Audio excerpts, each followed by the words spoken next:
ముందుగా అందరికీ స్వతంత్ర దినోత్సవ శుభాకాంక్షలు. Happy independence day.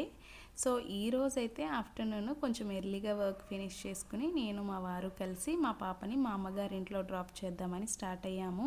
సో అటునుంచి అటు తన్ని ఇంట్లో డ్రాప్ చేసి చిన్న గ్రాసరీ షాపింగ్ ఉంది, టైం కూడా తక్కువగా ఉంది, అందుకని ఫాస్ట్గా చకచకా డీమార్ట్కి వెళ్ళి కావాల్సినవన్నీ అన్నీ మొత్తం ఏమేమి కావాలో ముందుగానే అనుకుని అవే తీసుకుని వెంటనే అటునుంచి అటు బాక్సెస్ సెక్షన్ దగ్గర అయితే ఆగిపోయాను ఒక 2 మినిట్స్. నాకు ఎన్ని బాక్సులు ఉన్నా ఇంట్లో ఇంకా ఇంకా కొనాలనిపిస్తూ ఉంటుంది.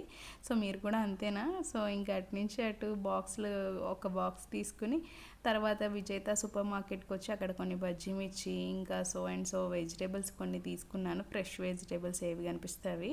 సో ఇంకా అటు నుంచి మళ్ళీ సొరబికి వచ్చి అక్కడ కూడా ఏమన్నా ఆర్గానిక్ ఎగ్జాటిక్ ఫ్రూట్స్ వస్తాయేమో అని చూశాను. నేనైతే ఎగ్ ప్లాంట్ ఎప్పుడూ ట్రై చేయలేదు, రెగ్యులర్ వంకాయలు ట్రై చేశాను.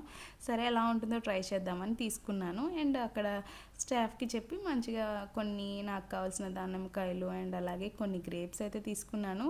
ఈ గ్రేప్స్ అయితే చాలా స్వీట్గా ఉన్నాయి అండ్ సీడ్లెస్ కూడా చాలా టేస్టీగా నచ్చాయి అనమాట. అటు నుంచి రిటర్న్ వచ్చేటప్పుడు రాజమండ్రి ఆర్టీసీ కాంప్లెక్స్ వెనకాల శ్రీనివాస మిక్చర్ పాయింట్ దగ్గర అయితే ఈ ఎగ్ చాట్ అయితే చాలా బాగుంటుంది. సో అదైతే నేను ఖచ్చితంగా తింటాను. అటువైపు వెళ్తే అది కూడా తిని మంచిగా ఇంటికి వచ్చేసాం.